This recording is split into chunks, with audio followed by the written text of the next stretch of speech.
Om Shanti. Combined रूप की स्मृति से सदा विजयी बनो। இணைந்த ரூபத்தின் நினைவினால் சதா வெற்றியாளராக ஆகுங்கள். जैसे शिव शक्ति कंबाइंड रूप है, ऐसे पांडवपति और पांडव ये सदा का कंबाइंड रूप है. எவ்வாறு சிவசக்தி இணைந்த ரூபமோ அதே போன்று பாண்டவபதியும் பாண்டவரும் சதா இணைந்த ரூபம் ஆவார்கள். पांडवपति पांडवों के सिवाय कुछ नहीं कर सकते.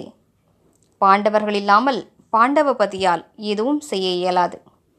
जो ऐसे कंबाइंड रूप में सदा रहते हैं, उनके आगे बाप दादा साकार में जैसे सब संबंधों से सामने होते हैं.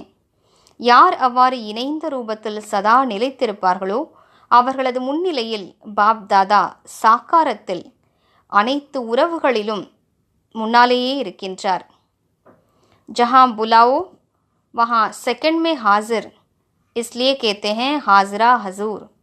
எங்கு அழைத்தாலும் நொடியில் அங்கே ஆஜராகி விடுவார். அதனால்தான் தலைவன் எங்கும் நிறைந்திருக்கிறார் என்று கூறப்படுகிறது. ஓம் சாந்தி.